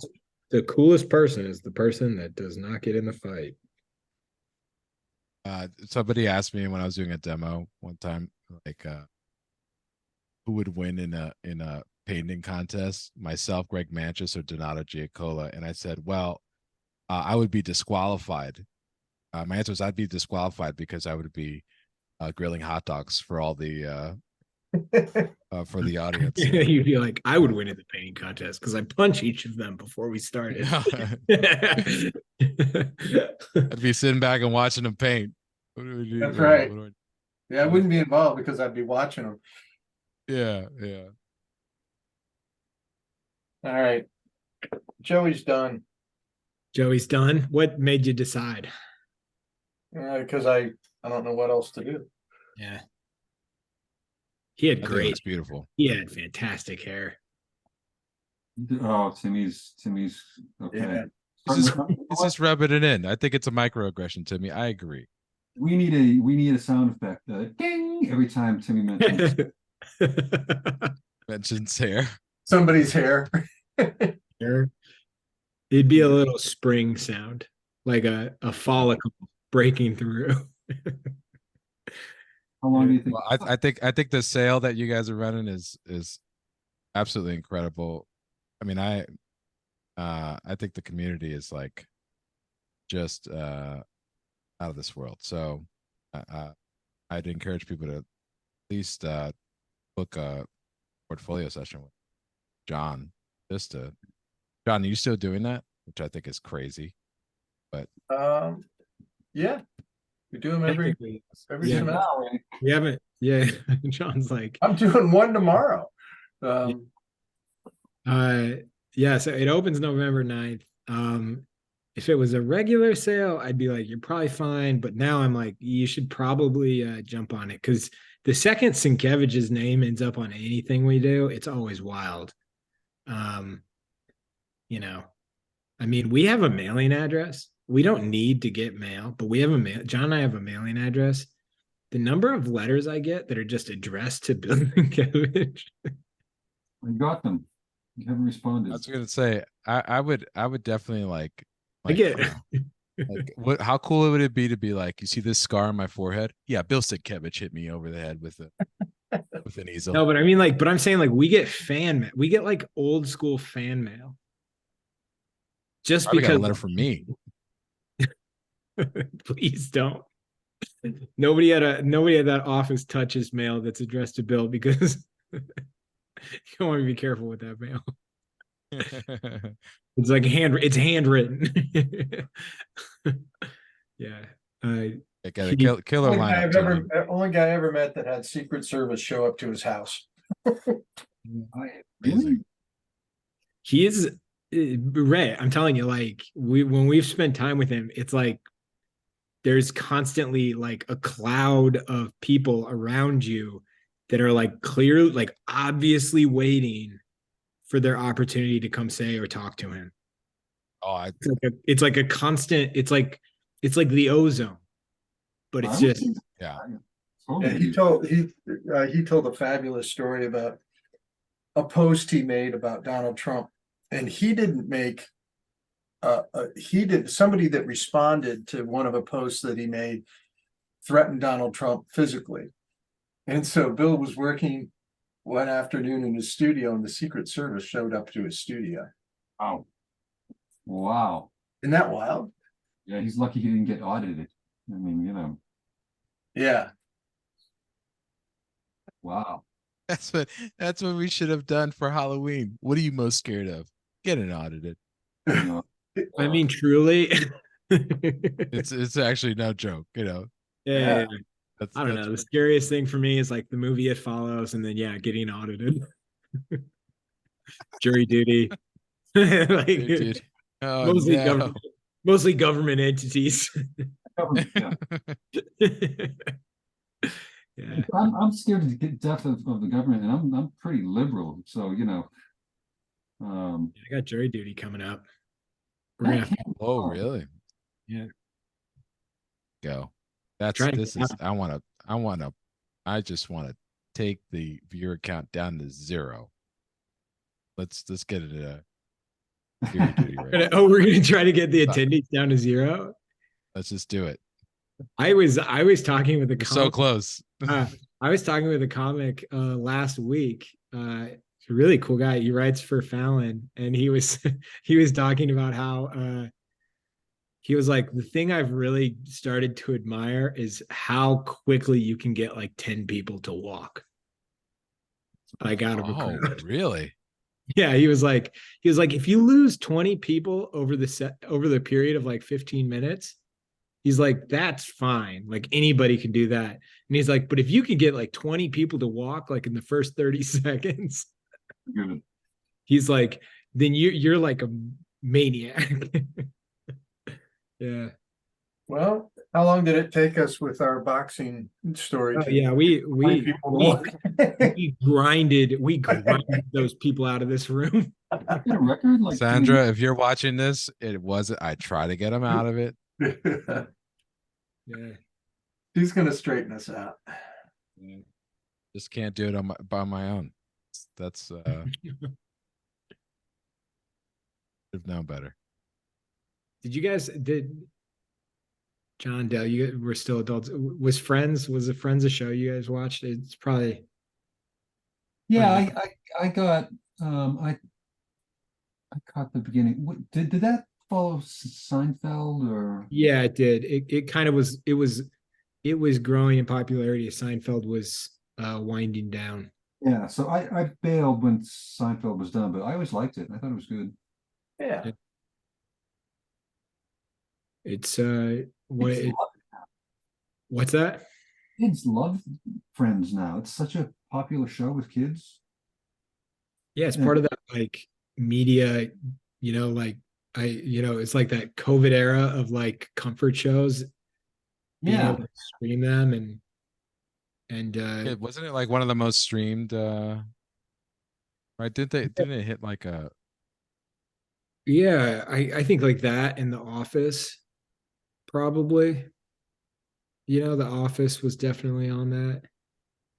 yeah, it was Yeah, a big- Yeah, There was an era where all that stuff was owned by streamers still, and and then Peacock and, you know, Universal, Paramount took it back. And Wow. because they started to realize, like, oh wow, streaming is going to be the wave that crushes us. Well, yeah, And and that's what led to the strike, right? and so yeah, so because I remember during COVID, they were expecting like new shows were going to really take off and gain new fans because there was like nothing to do. But people like, instead of like consuming new media, people like consumed media that comforted them. Just kind of Makes sense. Yeah. interesting, you know? Yeah.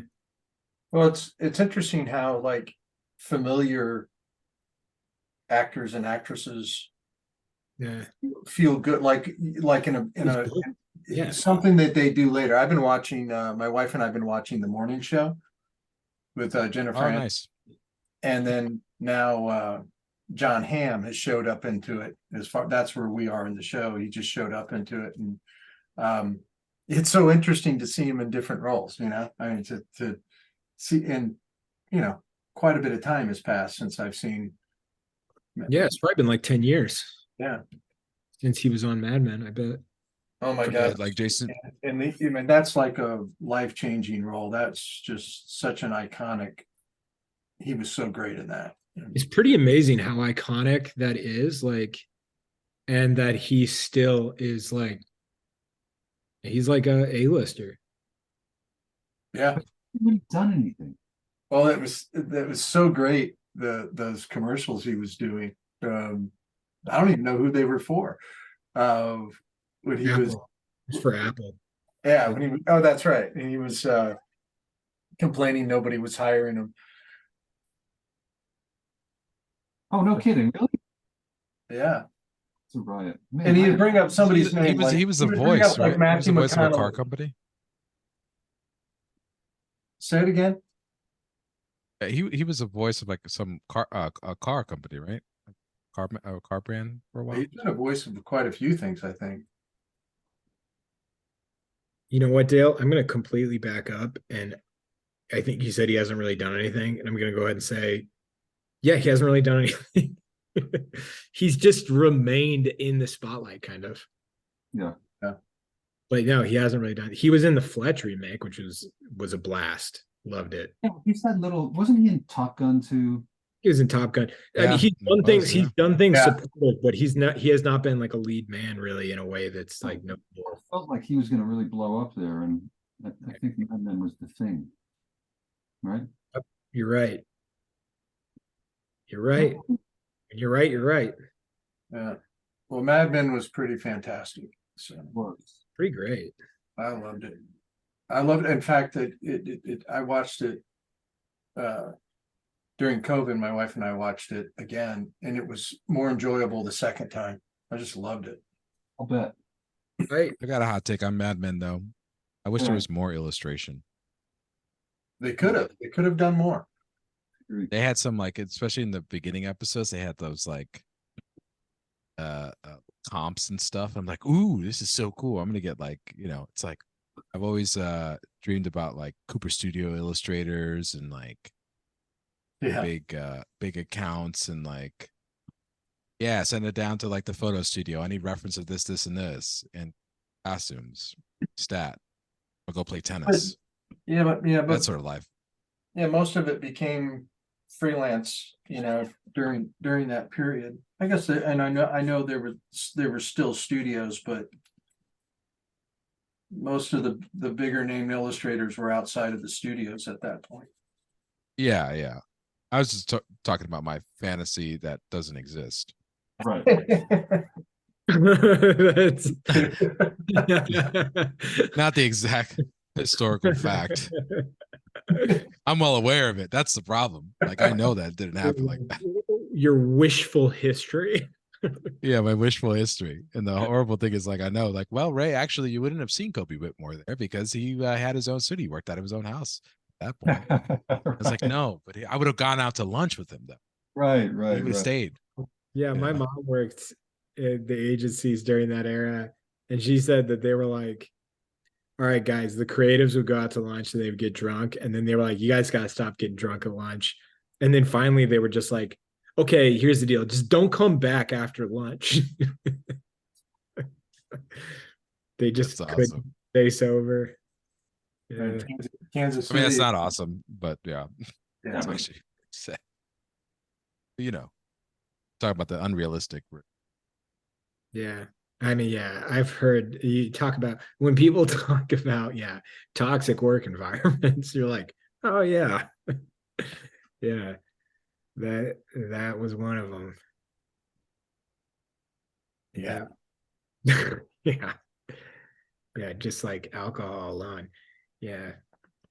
Well, it was also pretty demeaning to a lot of people. Oh So, yeah, yeah, Yeah. obviously. awful. I think, but you know what? I think that show does a really great job showing that. It does. It does. Yeah. Some And the moments. suits. Yeah. I love that I just wa- toss off scene where they have a picnic in the park and they just leave all of the One of the best drive scenes, away with their trash just flying, right? Dale, that Yeah. is one of the best scenes in that whole series. When they get the picnic blanket and he just throws it up and all the trash flows off of it into the park. yeah. Yeah. Man. Yeah, that was so true. Yeah. That's the type of stuff, like, you know, as an artist, it was that I was like, oh, that would be awesome to have. Like, there's that. I mean, the second one I could think of is the classic. I am leaning against a wooden fence post on my, you know, near my house with a white turtleneck. Bernie Fuchs Fuchs. had that. Yeah, Yeah. and I'm like, Portrait I out want that in front of turtleneck. Yeah. That was So Tangled that turtleneck with looked Honey, comfy. Port Connecticut. He looks so comfy.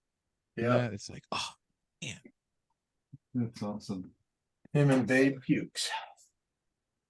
or like the like Alex Raymond and those guys, like in their studios, like they're you ever seen those like the old school or like Hal Foster, Yeah. you know, the strip yeah. the strip artists, and like here's a photo of you know, Alex Raymond is doing Flash Gordon, and he's just like, what?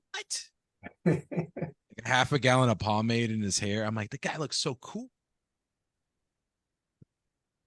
Yeah, On the topic of like, I guess like success, I think of like Don Draper, like that's definitely the peak of John Hamm's. Not saying he can't have like a second wind or third wind, but like as an artist, like that is kind of a double-edged sword for success, right? Is that if you have this tremendous pop in your career or what you do creatively, like all things end. And it's like, do you want a steady career that is just kind of consistent, or do you want this like rocket that kind of maybe plummets at one point, or I don't know. I mean, I'm assuming you've all seen that happen to people, right? Yeah, well, I mean, I've been fortunate to have a really steady, consistent career. You know, without being, you know, I've kind of touched A-list without being, you know, really exposed, and then kind of ducked back down. You know what I mean? Yeah. But you know, you immediately become associated with a period in time, and you know, there are very few artists who have a sustained career. You know, we were talking about Tim O'Brien, and he's a guy who's really yeah, been around a while. decades. And I think it's because he's incorporated some really smart concepts into his work. So it's not just, you know, it's not just the amazing technique, it's the you know, it's his ideas that he's bringing to the table. Got something to say. Yeah. Yeah. I mean, especially with the way he works with that really high polish finish. I mean, It's hard to imitate. you gotta separate yourself. Yeah.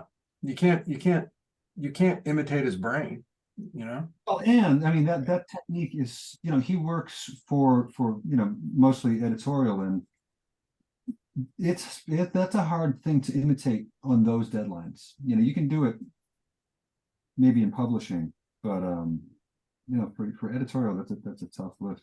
I don't know who else, like Mark Burkhart's been around for a long time. Just really quick, I want to say you should start posting your work now. Please post it with hashtag I'll be Hive for you. Please post it. Somebody post it in the Discord for me, and hashtag Drawing Hive. We're gonna check this work out. Sorry, Dale, I didn't mean that. No, not at all. Like, I'm trying to think of, I don't know, how about you guys? Ray, who else can you think of who's been really, around for 30 years, 20, 30 years? What time period in illustration? Well, Robert Hunt. Robert Hunt's probably the one that Oh, yeah. Yep. been around Yeah. a long time. How would you describe Robert Hunt? Good. Uh, But I mean, I'm describe it for somebody who doesn't know who he is. the DreamWorks logo. So Yeah. the kid off the moon there with the clouds. He did that. Probably the most famous thing he's done. Yeah. I mean, it's funny, you kind of transition into different areas, but Yeah, a lot of, it's like you see somebody, like Chris was one of the most notable editorial illustrators for 10 years. And then, his focus is almost all children's books now. yeah. Same Uh, thing. I Bernie think Field that's did the same thing. I Look think at that's it, right? Like Look at Bill Mayer. I mean, talk Oh, about yeah. it. yeah. Not just survive, but like completely transformed himself. Yeah. They're crazy. Oh, he blows my mind. He's incredible. Really, really good. Yeah, yeah. There's I mean, there are a lot of like I always think of like someone like I had a career that I thought, oh man, it's so great. It has to be an artist that's like always entertained themselves and always made sure that they were constantly pushing themselves. Yeah. So, like you're seeing this kind of constant evolution. So like, Bill Mayer's work is like, he's like, okay, I'm going to do this. I did this like airbrush kind of, Monster. animated monsters. And then he went digital. And then he's like, now I'm going to just do this like super tight, surrealist kind of like, turn of the like 18th century kind of gouache check, painting Yeah. that looks like but like kind of a little different, like surrealism and fantasy. And it's remarkable. I mean, I think of also illustrators like Greg Hildebrandt. He went from doing calendars. He made his notoriety doing calendars for Lord of the Rings, Oh, yeah. and decided to go into children's books, and then did a whole run of that, and then decided to go into comic books because that's what he wanted to do. Then he went into painting, and he went back into I mean, like he just goes wherever he wants to, and he's in his 70s. And I remember meeting him like 2 years ago. I'm like, this man has more energy than I do, and I felt pretty good today. It's like I'm exhausted. Like it's like unbelievable how excited he is. That calendar blew my mind. I think I got that in like the, I don't know, 8th grade or something like that. I'm like, Oh, really? Oh, that What was was the calendar? it was the Lord of the Rings. what was it, like 1976, 77, 78, something like that?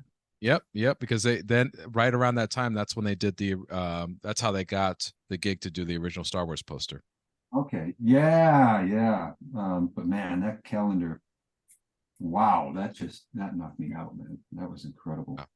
I'll tell you, who always, I mean, again, we all know this, but I tell you, for the audience purpose to say it, just look at everything Gary Kelly's still doing. The guy works Exactly. every day and makes fantastic work all the time. I mean, just constantly producing. And I mean, Donato. I mean, he's what? How? Or Greg Manchus, another one. That's the How thing. long I, they've been working? I think that marketplace is a lot friendlier to the long term than editorialists. Oh, yeah. Right. You know, it's Because- hard to survive for a long time with editorial. Well, if you're gonna survive an editorial for a long time, you're gonna have to change along the way. You're gonna have to make a physical change with your work. Yeah. Yeah. Which is tricky because the clients you have want the work you've been doing. Right. Right. So It's interesting. you have to somehow kind of forge ahead and either The- get new clients or it's funny, you know, the illustrator John Krause. He does a lot of- Krause. yeah. He's you know, he's like an idea guy. He's a really good kind of conceptual editorial illustrator. And he's been around for a while, and he's someone who's you know, he's really changed up styles. It's Oh yeah. wide now. But he was saying you know, his existing clients didn't want the new stuff, and the newer clients weren't interested in the old stuff, so he'd have to really kind of interview whoever he was dealing with and make sure that he knew what they were after. Wow. I would do it if I ever had to switch up like that and I was editor, I would just do what Robert Hunt did. Just make a new name for myself, call it a day.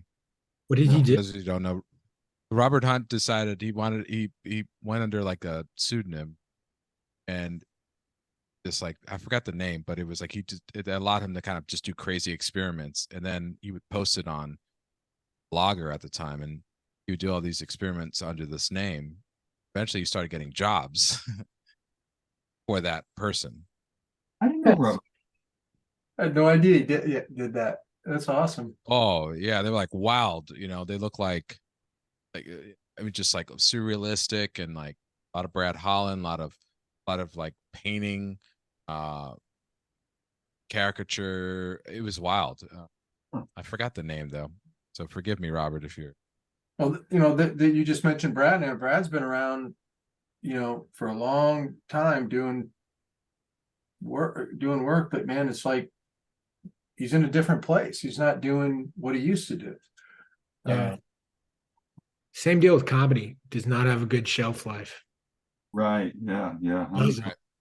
It literally doesn't. Nobody really talks about that, but it just does not have a good shelf life. Like no matter what it is, like comedy now isn't going to have a good shelf life. Very little, not a lot of comedy. And you'll always be able to say, you know, like, well, there's this or whatever. This movie is funny still, or this person's always funny, but most of it does not stand the test of time. It just doesn't. It's hard. Yeah. In any business, it's Yeah. it's hard to be Tom Hanks, right? Yeah, 100%. Yeah, totally. Amen, brother.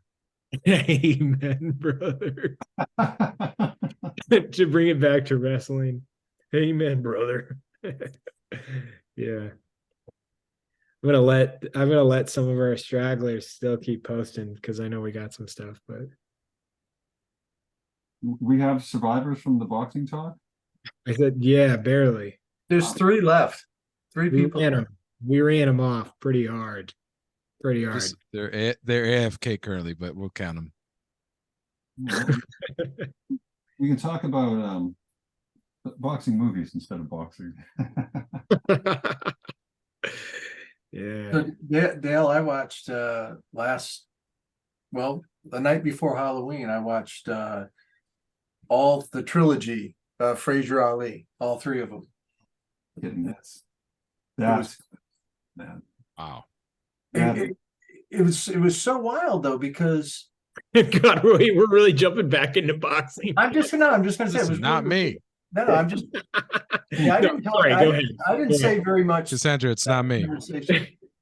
And I what was wild about watching it was I saw it all as a kid, and I have not seen it since then.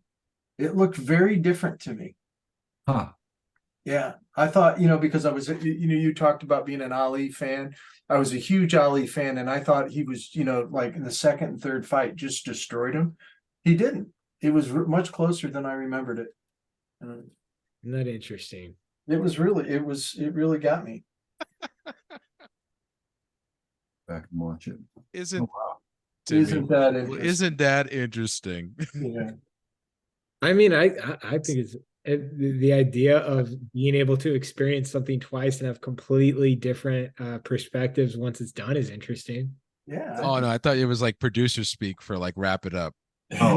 No, I Well, separated by sincerely, 50 years. Yeah. I was being truly sincere. I was like, oh, like, so the next time John and I disagree on something, I'll be like, you sure this isn't like the Frazier fight, maybe? Fraser Ali. Yeah, that maybe your perspective is no, I don't know. I'm just joking. Oh. Yeah. Well, the most pronounced one that I've ever seen like that is Leonard Hagler. I don't and Sugar Ray Leonard and Marvin Hagler. Marvin Hagler. know what I'm just talking about. I for sure thought we were gonna maybe be able to crescendo this into something else. Just being able to experience something at a later time and have a completely different perspective on it. Just we like got- the art on Instagram. That's yeah. We got Oh. some art to check out, people. Let's do it. Let's look at it. Yeah. Oh, that's killer. Oh, that's awesome. Yeah, you got it. I mean, it's wild. It's a nice likeness too. Yeah, excellent. Oh, fun. Oh, hey there. Whoa. Oh my Okay, that gosh. better be the only Dang one you it. did tonight.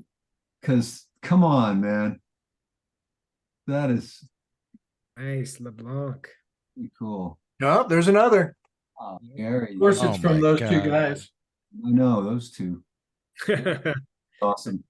Nice, Marcy. Nice. Oh, nice Yeah. drawing, Gary. Wow. Oh, wow. Nice.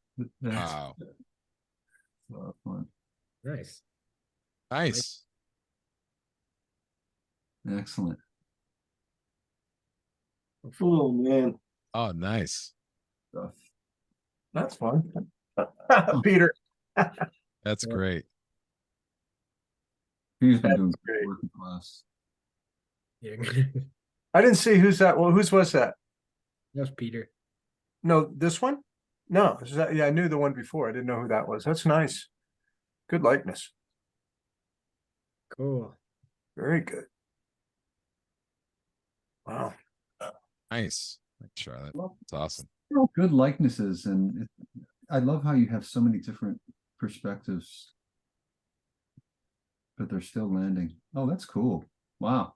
That's beautiful. Wow. Really nice. Wow. That's fun. I'm just going to point out that there's our boxing conversation. I don't know if it's the high tolerance of the good drawers, but there must be some kind of correlation or an algorithm to, well, these people stuck around. Yeah, you know what, guys? Gary stuck around, so maybe you could all stick around next time. John, they can mute. Maybe you could all grow some. Yeah, that's my favorite. Judy took- Rush's husband. Welcome to the Championship Round podcast. I'm your Judy, host, Judy, Thomas. yeah, this is you guys have heard of Joe Rogan. Our episodes are twice as long. No, Judy Rush's husband was like, I still listen to your guys' drawing show. I draw every week. I put you guys on mute though. Yeah. Like, thanks. Well, we've been together for almost 4 years now, so it's like a relationship. You're just tuning the other people out, right? Yeah. This Oh, is that's nice. nice. Wow. That's fun. Wow. So dimensional, right? Oh, that's excellent. Wow. Xander, big Nice one. one, Xander. Cool. Cool. Nice, Chris. Chris. Cool Wow. style. Another one. Yeah. You go, Jeff. Oh, fun. Nice. Oh, Felicity. Knew it was Felicity. I Is that know it's Felicity? That was Felicity's Felicity. getting likenesses now. I love it. yeah. Oh my God. Should have done that. Oh, her Frankenstein though. Oof. Like of the night. Yeah. Love it. Nice. Nice. Fun. Oh, that's fun. Fun. I'm Oh, gonna have this be staring at this drawing the next couple of days, like, why does he look off? got them all. All right, good job. Wow. Yep. Oh, nice. All plus some. Friends comic book. Seriously. Oh, I almost used that. Go back up, back down. That shot of Joey's head in the door. Yeah, that's fun. It's terrific. He's the most cartoonish of all of them. Yeah. Yeah, that's great. Really nice. Oh, that's good. Nice. Beautiful. Yeah, you really got her. There you go. Get them all in there. It is, yeah. Ah, nice drawing.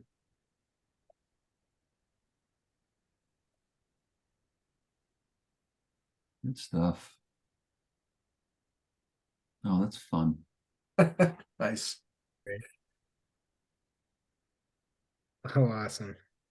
Dreamy. I know Cassandra's gonna text and be like, "How'd the show go?" And I'm gonna be like, But listen for yourself. it was great. We talked about boxing for 40 minutes. Just tell her you can't talk about it. It's first rule. Best boxing stream. Yeah, I would say best boxing I- episode we've ever done. it kind of went off the rails. And are you going to be back next week by any chance? Yeah, I was gonna say every time one of us stopped it, like 5 minutes later, another one was like, I don't know, I've got one more thing to say about Yeah, boxing. yeah. This is Like I said, we were also thinking about Nice, taking bro. up. Do you know any other artists for the roster? I think we're thinking about changing things out. Namely, Audience really misses you. yeah, that's We great. need Bill to come back too. Just tell us that sports is Yeah, Yeah, he wouldn't have tolerated it either. Yeah, you were like, I think the best boxer is like, yeah, it would have been like, it would have been, he would have had a tank. Oh yeah. This is great. I'm loving this. These are fun. Yeah. Wow. All three of those are really nice. Cool. Nice. Oh, that's nice too. Really Thanks, nice. Sally. Oh, wait. What's Roll up? back a little bit. I thought that's Sally. That's my cousin. Look at that. That's cool, man. Chris. I could tell it was hers. The name went, but I didn't see the name and I knew it was hers. Terrific. yeah. I was like, oh, that looks like Sally's. But Oh, That's that's a- good. nice. That is nice, Karen. Yeah.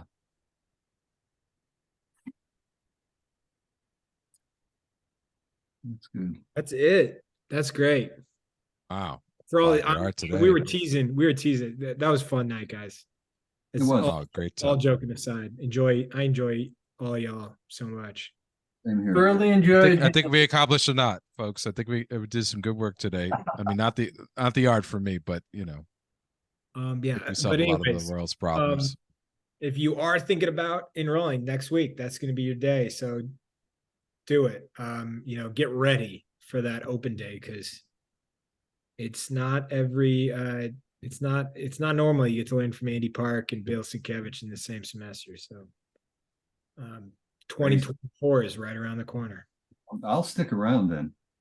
Nice, Dale. I knew we barely had you, but His fingernails, you know. yeah. You guys are best. I love y'all. Have a Thank nice you guys. Fun Thank you. drawings, Thank you, everyone. everybody. Have a great week. Alrighty. Bye, guys.